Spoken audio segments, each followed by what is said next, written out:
16-year-old Nicole Russo left her home in Brick, New Jersey to spend the evening with her new boyfriend on Long Island. Someone her parents liked, someone who'd eaten dinner at their table. She promised to call if they stayed the night, but the call never came. Days later, police found her Mickey Mouse backpack and traces of blood in his apartment, along with signs that someone had tried to clean it. This is her story. Hi, I'm Vanessa. And I'm Amy. And you're listening to She Goes by Jane. At the end of this episode and every episode, we will be joined by a special guest who will read an original poem by Amy Baker about the women we're featuring. This week, we are joined by Elisa Donovan.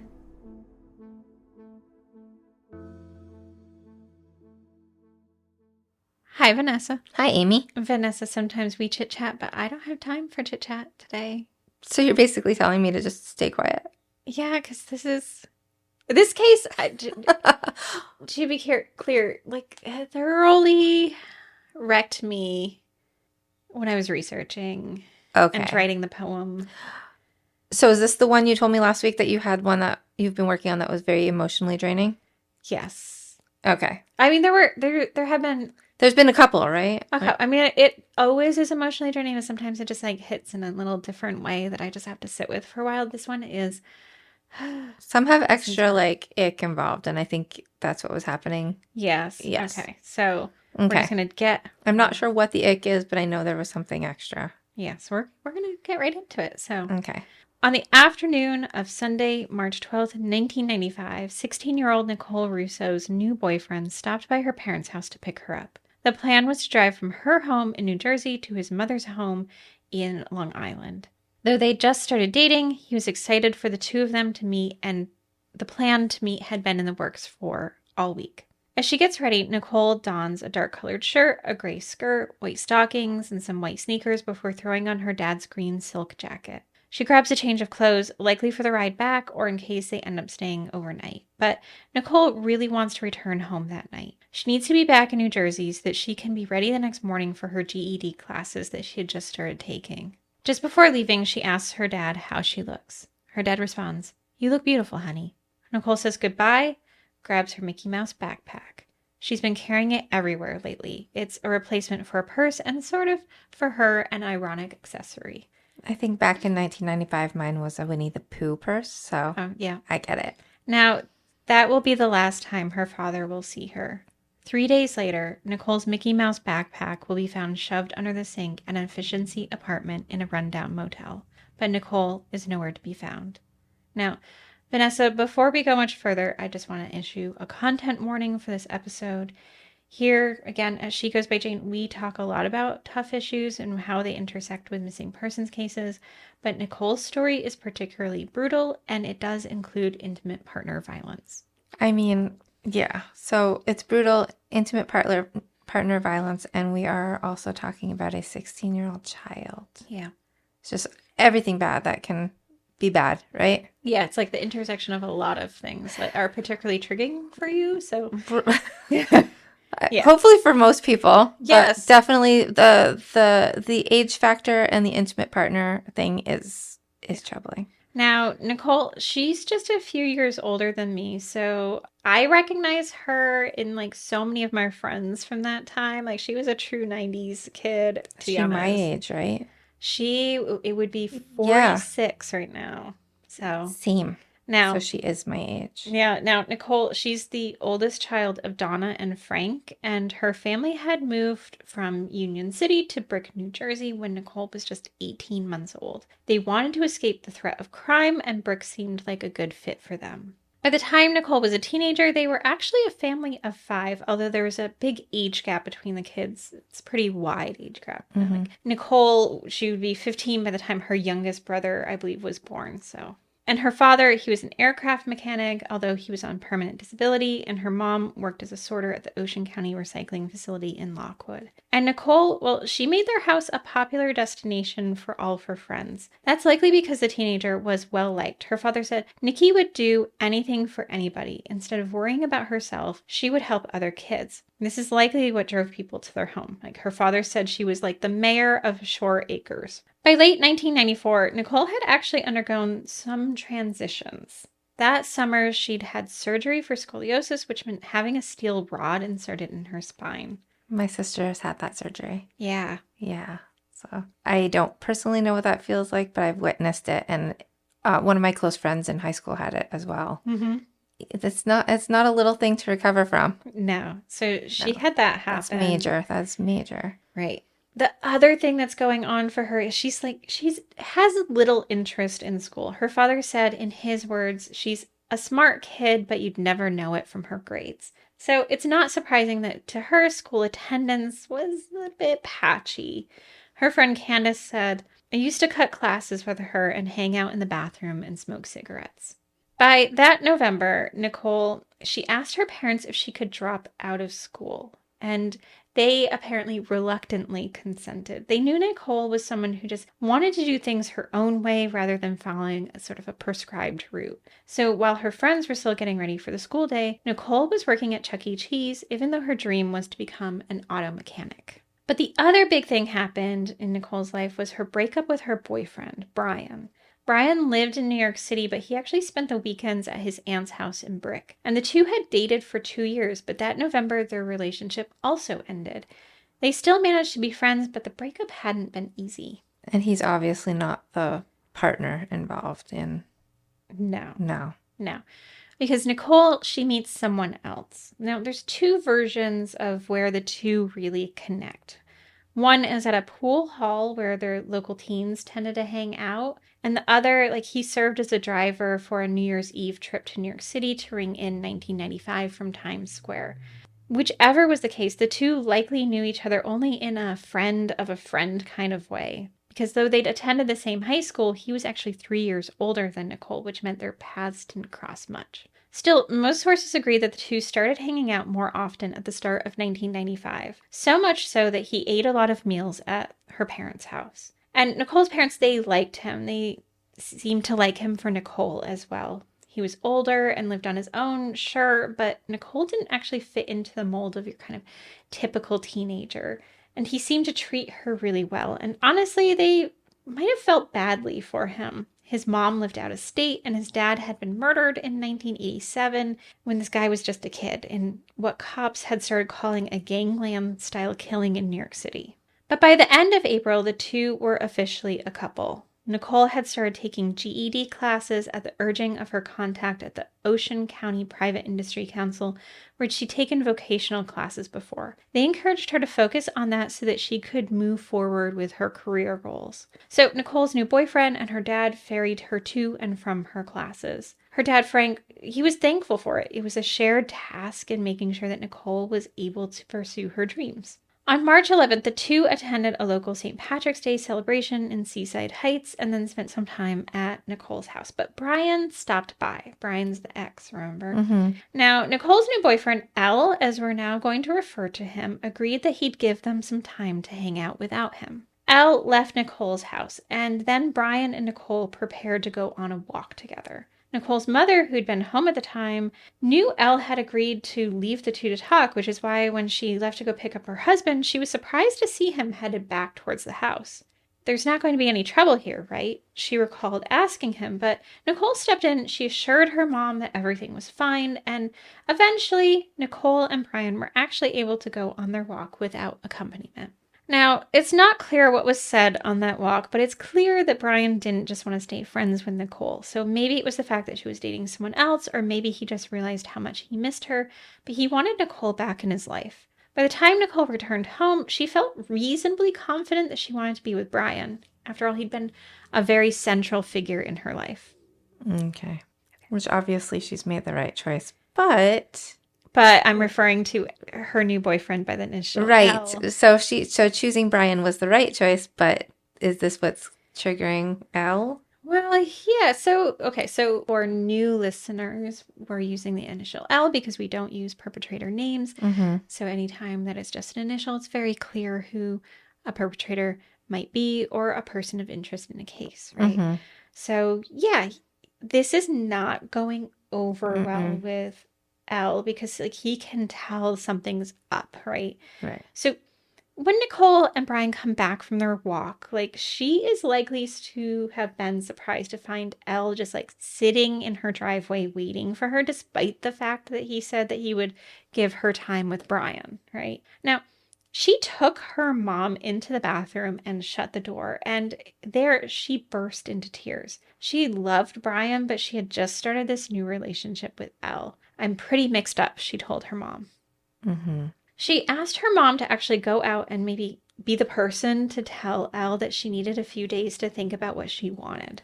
Like, she needed him to back off a bit so she could have some time to think. But instead, when her mom left the bathroom, he actually forced his way in, and the two got into an argument. And eventually this argument spilled over to her bedroom, where they continued to argue. Now, after a while, he left, but he kept calling the house, though Nicole refused to answer. And finally, at 11:30 p.m., she's just tired of it, the incessant calling, so she picks up the phone, listens to what he says, and then just hangs up. And she relays to her mom that he had told her, he says he just can't sleep without me there. Okay. And to be clear, she's 16 and he's 19, right? Yes. Yikes. Okay. Now, the next day, he actually returns to her house, and he asks her if she would still go to his mom's later that afternoon as they had planned. She didn't really want to go. She'd already said that she needed some space, but her mom encouraged her to head to Long Island. She kind of thought that because Nicole had made a commitment and his mom was expecting her, Nicole should keep her commitment. So Nicole agreed and Elle left. Before they headed to Long Island, though, things got more tense. Now, because it was Sunday and Brian was only in Brick on the weekends, he stopped by again to see Nicole after Elle had left. Brian and Nicole, they headed out on another walk, and this time they held hands along the way. It was likely easy for her to start to see how they could start up again and have a relationship together. But then a car approached them from behind. It was Elle, and he ordered Brian to get into the car. The two apparently took a short drive, leaving Nicole behind. Now, in the car, what Brian says happened is that Elle warned him to stay away from Nicole, that Brian needed to back off because now Elle and Nicole were together. But Brian wasn't having any of that. He said, "It's not my decision, it's Nicole's." Not liking this answer, Elle asked Brian if he wanted to fight, but Brian just said, "I don't have a problem with you." And he got out of the car when they pulled to a stop back where they had left Nicole. How old is Brian? Just curiosity. I'm not sure. I get the impression that he was like in the same age range as Nicole. So closer to 16? I think, yeah. Okay. He seems like a good kid? Yeah, I mean, I don't get... I don't know, but like he seems to, by not fighting that guy. Yeah, he was like, no. No.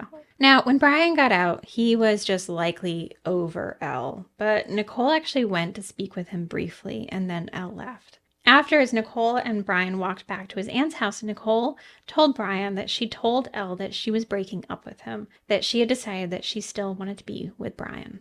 Now, despite all of this, Elle actually still arrived at Nicole's house to pick her up around 2 p.m. And despite her misgivings, she continued to go with the plan to go to Long Island. Her goodbye to her dad that afternoon would be the last one she would make.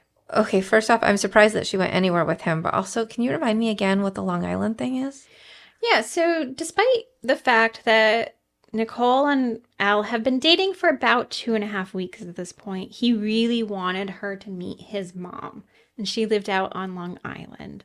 So the trip, they'd been talking about taking this trip for a week of their dating, and it was to go out and meet his mom. But it's only been 2 weeks, and she just broke up with him. Right. So that's why her mom had been like, well, you made a commitment, you should keep your commitment, and this woman is now expecting you. Okay. I'm not saying anything about her mom, but I would not have... Yeah, so I would not have given the same advice. So this is definitely like a different era, different type of realization. And we know what happens to Nicole, so...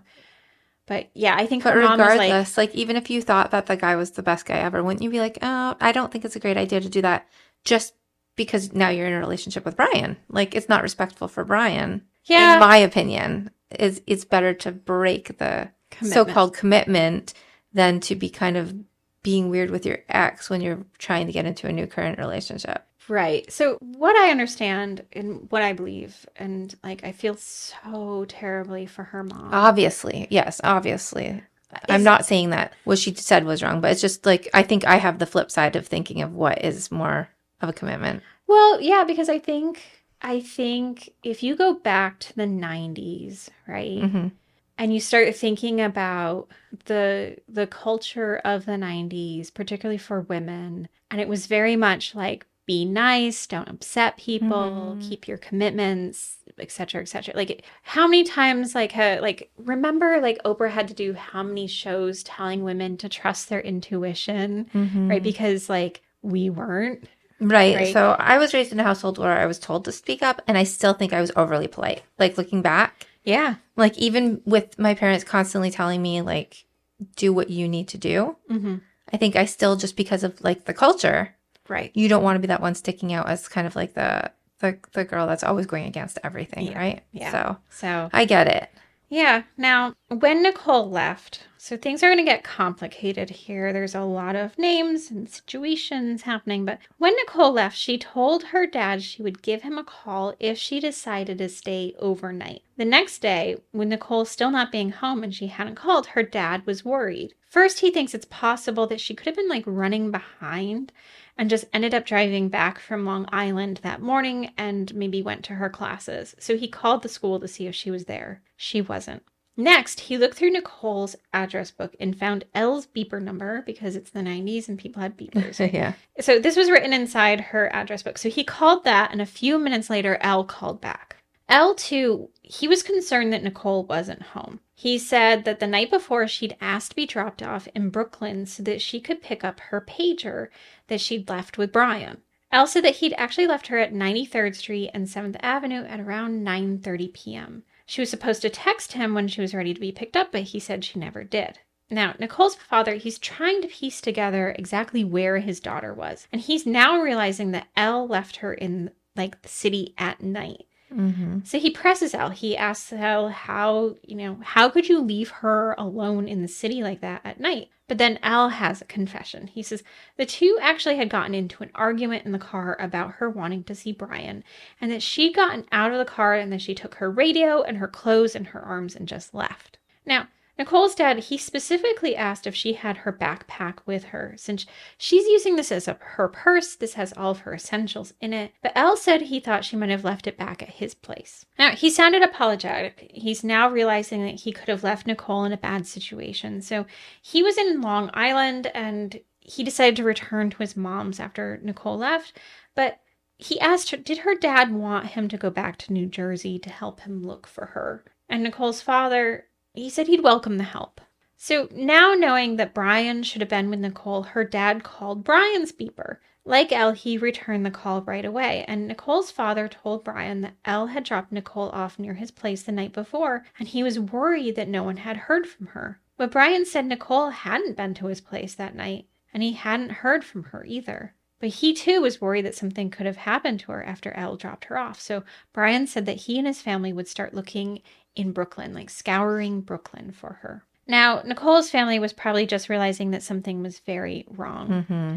Now, by Monday at 6 p.m., they reported her missing to the Brick Township Police Department. Their contact there, Detective John Bender, jotted down what Nicole's father, Frank, had said to say, so he's taking notes. In their earlier conversation, Elle had told Nicole's dad that after Nicole and Elle had left the Russo house, they'd gone to his apartment and then to his place of work, which was a car dealership. So they picked up a van. He was going to use it to help move some furniture. And Nicole's father told Detective Bender about something that was just like nagging him, that Elle had told him that Nicole left her purse behind, but he said like that was really odd for her because she never went anywhere without it.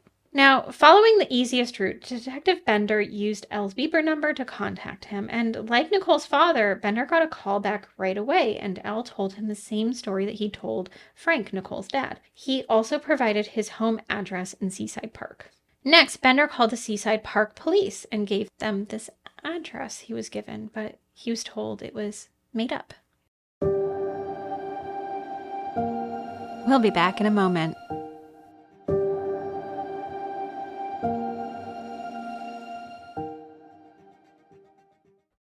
So Elle's really good at lying, isn't he? Yeah. Yeah. Now, there wasn't anything there, right? So Bender calls Nicole's dad back and he's just trying to figure out where Elle lived, right? Now, hearing this, Nicole's dad took matters into his own hands, which we often see with parents, right? Contacting some of Nicole's friends, he was able to get an address of a place where Elle might be staying. Once there, he spoke to a manager who was on site, and he was directed to the Parkside Motel, which was around the corner. It's a rather rundown old motel building that had been converted into efficiency apartments. Passing by one of the windows of the Parkside, her father looked in and recognized the St. Patty's Day stickers Nicole had collected only a few days before at the annual celebration. They were sitting in the window. And this was confirmation enough for Frank to give Detective Bender what he thought was Elle's address. By the time Bender arrived at the motel, Bender already decided a lot about Nicole's disappearance. He was pretty certain she was a runaway. And that it was likely, given her romantic entanglements, that she was just staying with her boyfriend. She was just staying at Elle's place and didn't want to tell her parents. After all, her own father had called her lovesick and confused in their initial conversation together. Okay. She can be lovesick and confused and not run away. Yeah. Yeah. Yeah. Okay. Now, Bender's first contact at the motel was the actual owner, William Hansen, who had known Elle since 1992, so a good 3 years. He'd been renting by the week from Hansen, paying $110 a week, and he just moved from one of his other buildings over to the Parkside earlier that month.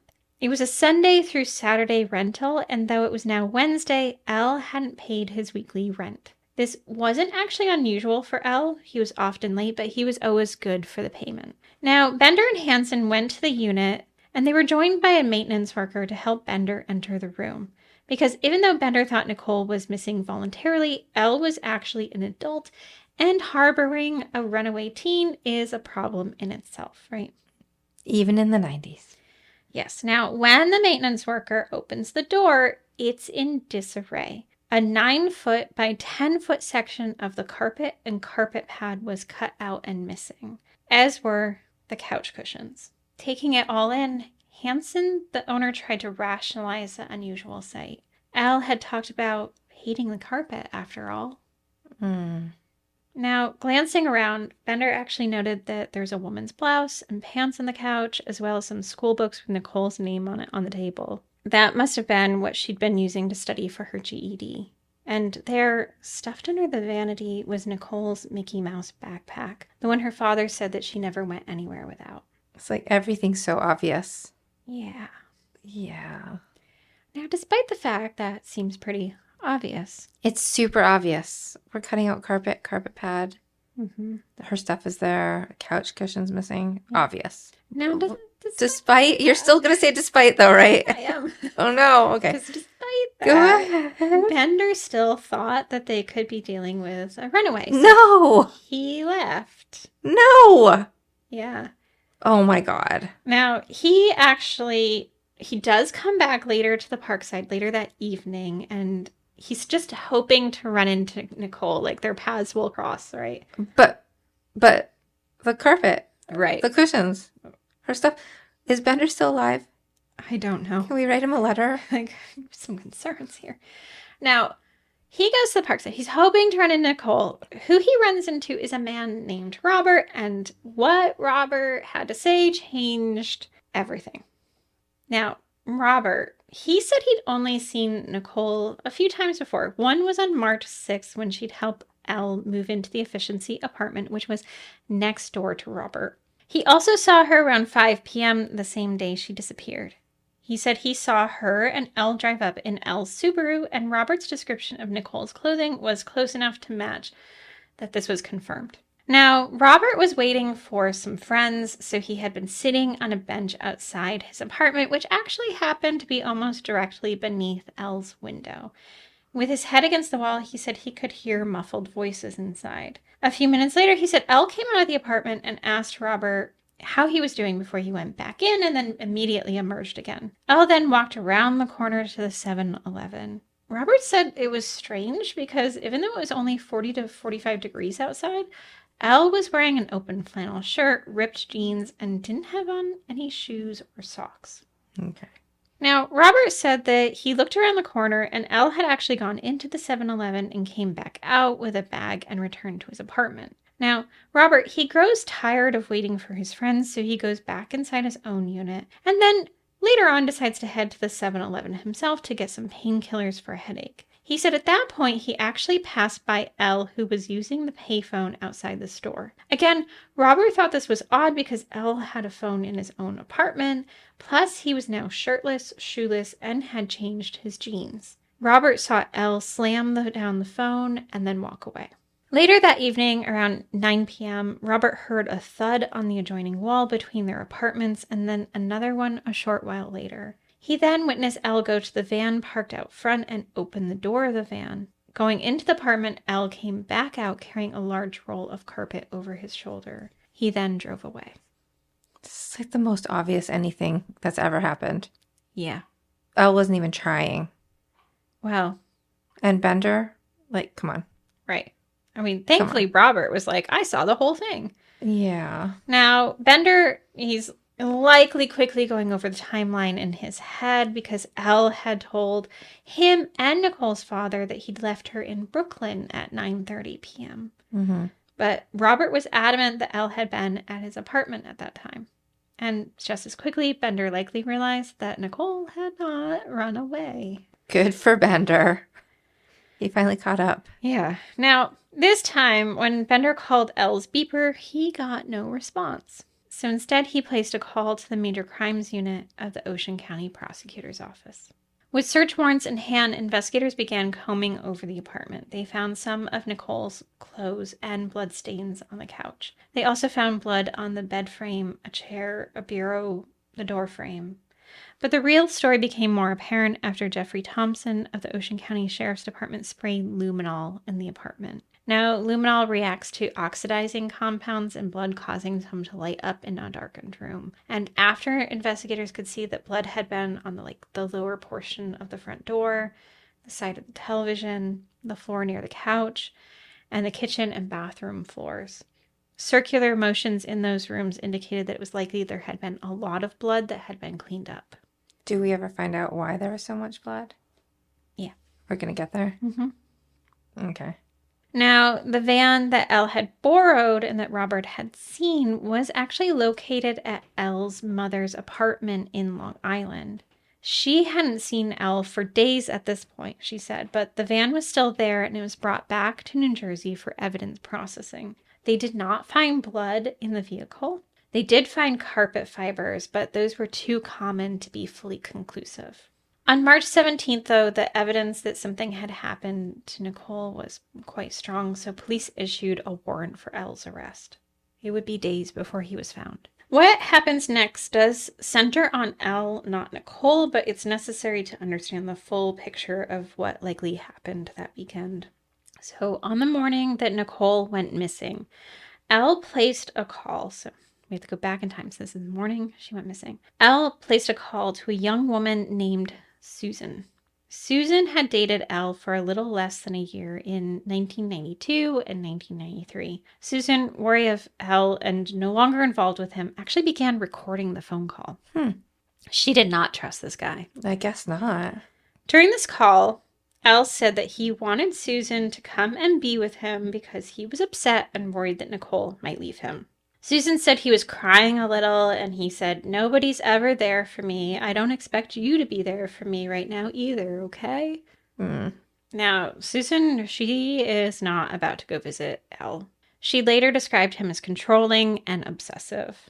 Instead, during this call, she encouraged him to give Nicole space, but all Elle could do was complain about how he couldn't sleep the night before without Nicole with him. So Susan, perhaps remembering this obsessiveness, made a remark about how Elle would just feel the same about anybody else, right? Like, because she doesn't want him obsessing about Nicole. Nicole specifically. Yeah, but he insisted Nicole was special.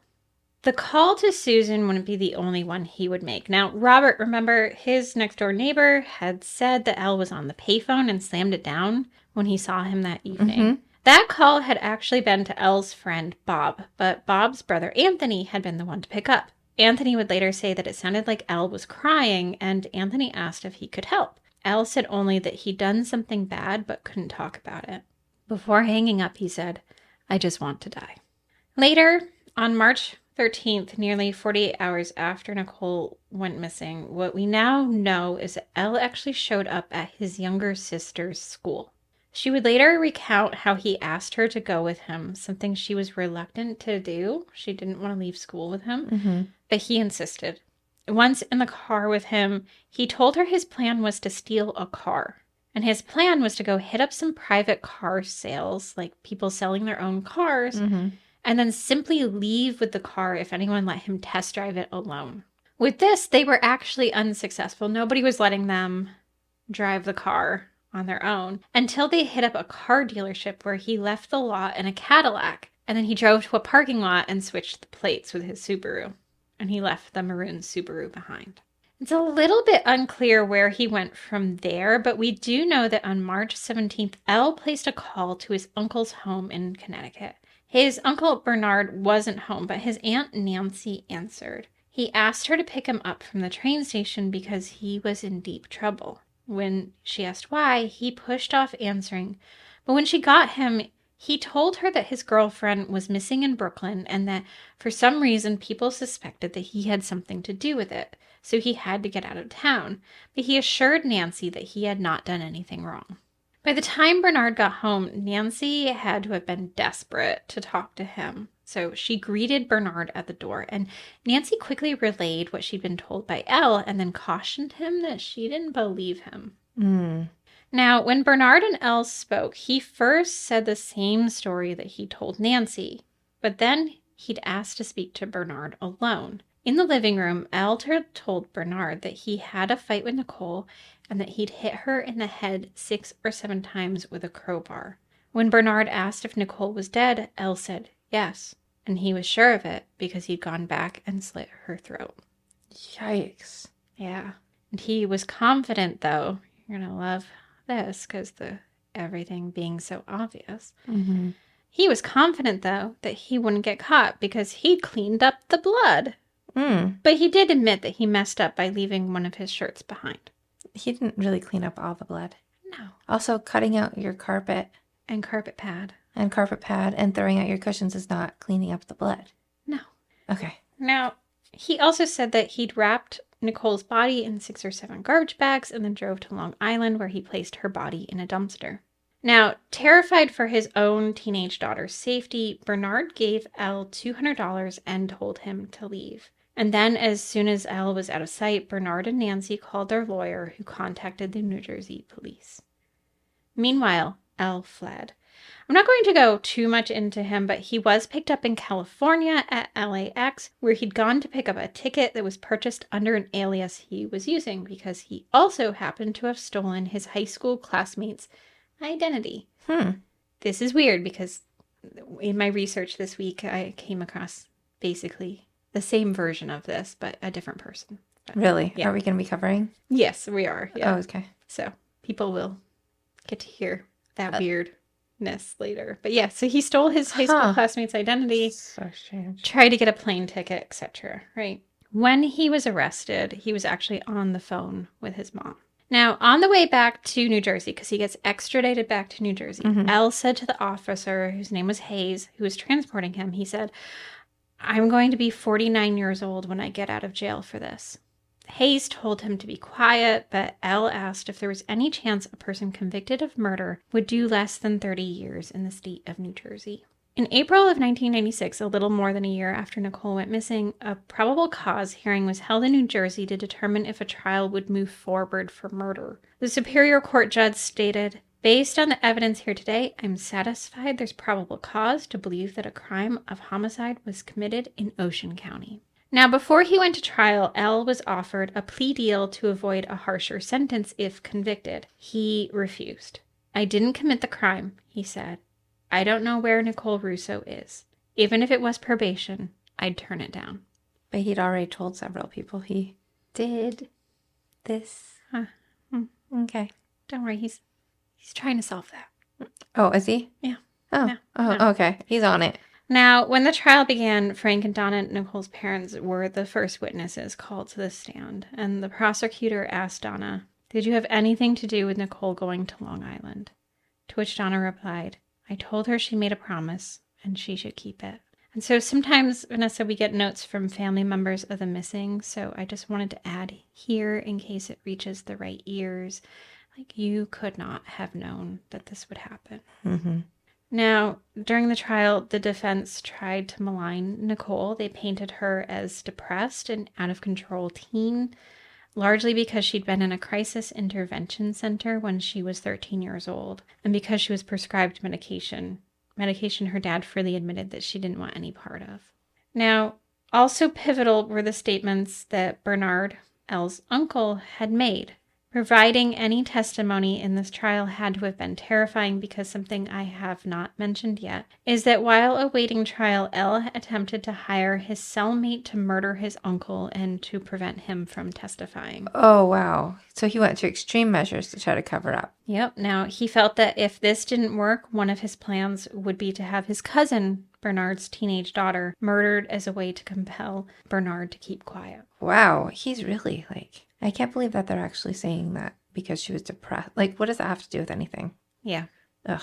This whole thing is just awful. Well, so thankfully, his cellmate wore a wire. Okay. He was able to get details of Elle's plans recorded and then testified about the experience during the trial. The cellmate had asked Elle why Elle was worried about Bernard testifying if Elle hadn't killed Nicole, but Elle confessed then that he had. He said he was mad at her, and in his words, she made him kill her. He seemed to be angry that she was refusing to have sex with him. And later, he included details about dismembering Nicole and placing her body in trash bags. Though he told his uncle he had placed her in a dumpster, he told his cellmate he had buried her where she could never be found. And that explains the blood. Yeah.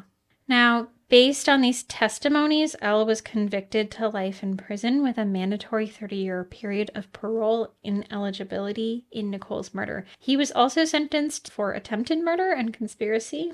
Those for Bernard. And those included a 40-year period of parole ineligibility. Since that time, he has actually brought multiple requests for relief before the courts and also alleged ineffective counsel, including that a plea bargain was not presented to him. But one was offered to him. Yeah, so we rewind a little bit. Basically, he had said he was offered it before he went to trial, and he had said no, he had nothing to do with it, and he wouldn't even take probation. That's how certain he was. Okay. And now he's changing his tune. Yeah. The latest of these actually happened in April of this year. So for the most part, his attempts are very scattered and confusing. In one attempt, the judges said his claims were contradictory and that they would have to suspend common sense to consider them, since he had said alternately that it was a classic love triangle gone wrong, but also that she had committed suicide and that he panicked. And also that if he had just been able to testify in front of a jury, he would have been found innocent. It's a lot of alsos. Yeah. Now, all kind of underlaying this is that he is now 49 years old, and that's the age that he thought he would be when he would be able to get out of prison. Is he out? No. Good. So, yeah. Now, if she were alive today, she would be 46 years old. She would have been able to continue her GED classes, maybe continue her relationship with Brian, maybe not. She could have fulfilled her dream of being an auto mechanic. Now, Nicole's story is one where there's a very large degree of confidence and evidence backing up what happened to her. Days after she went missing, her mom and dad visited the site where she lost her life, and they placed flowers outside of Unit 2 at the parkside. 1 year later, her mom said, "We didn't know you could cry every day for a whole year."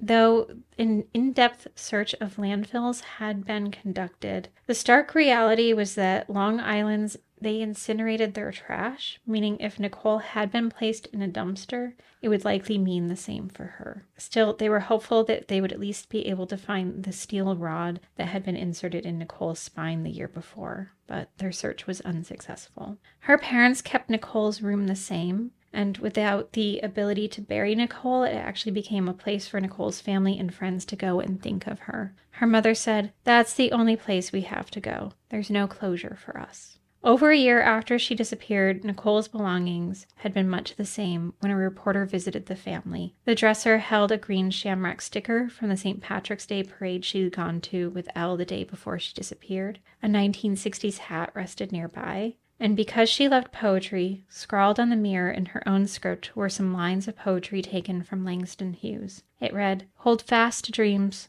for if they die, life is like a broken-winged bird who cannot fly." We are now going to listen to Amy's poem, Hold Fast, read by Elisa Donovan. Elisa is part of multiple iconic pop culture phenomenons. She began her film career originating the role of Amber in Clueless. She followed that up with a turn on another pop culture sensation, the television series Beverly Hills 90210, playing bad girl Ginger LaMonica. Then, after reprising her role of Amber for 3 seasons on the television series of Clueless and shooting A Night at the Roxbury, she went on to the monster hit series Sabrina the Teenage Witch, playing Morgan Cavanaugh. She has also had recurring roles on multiple other TV series and has starred in numerous telefilms. As a celebrity mom blogger for People.com, Elisa was voted reader favorite for her hilarious and heartwarming blogs on being a new mother. She was also hand-selected by Sheryl Sandberg to be the voice of her #1 bestsellers, Lean In and Option B. Elisa's first book, Wake Me When You Leave, was released by Llewellyn worldwide in North America and sold out on Amazon on the first day. Currently, Wake Me When You Leave is in development as a film, which Elisa has written the screenplay for and will be her directorial debut. She lives in San Francisco with her husband and their 12-year-old daughter. Hold Fast. Nicole Russo, 16, missing since March 12, 1995, from Brick, New Jersey. At night, every constellation knows to hold fast to the night sky, long enough for the prophets to predict our fortunes. The teacups swirl, leaves are red, somewhere bones are scattered across the ground, and in them we see danger. Here, reach for our hands. Let us pull you back. Each time, we watch the film flicker as you get back into the car. Each time we whisper, "Don't." We hold fast to our belief that we can still stop the danger you're hurtling towards, as though we could predict we would live a lifetime with you scattered into the dark. What we need for you leaves everything wanting. Every spring, leaves unfurling our reminder that time will never move back. To afternoons smoking in the girls' bathroom, ash scattered across the tile. In every graduation song they sing, hold fast to memories. A cliche you'd find amusing, but predict a future where that's all that's left. Because danger is the sound of a man asking you for a date. Danger is the sound of a van door rolling shut as it leaves from a motel room. We are trained to predict the chances of attack. Strangers who will grab the back of our hair, the men we will fight against as we hold fast to our will to survive that moment. Our keys scattered across the pavement of some dark parking lot, scattered like we used to do when someone shouted, "Run!" The danger is next to you at the table, hands you a cigarette that you hold fast in your small hand. The danger kisses you goodnight, leaves you at your front door after a date, sends you back home at night, and calls the next day. How can you predict the hand holding yours will bring your end? Instead, we predict the journey of the sun across the sky, the scattered petals of the apple trees, the pathway back to your childhood bedroom where no danger should find you. If only we could predict that he leaves, shuts the door, and moves on. Hold fast. But if we could predict this moment, The danger would step back into darkness. He'd leave our scattered hearts beating. Hold fast. For more information about our show or to check out other shows on the network, please visit evergreenpodcasts.com. Bye, Vanessa. Bye, Amy.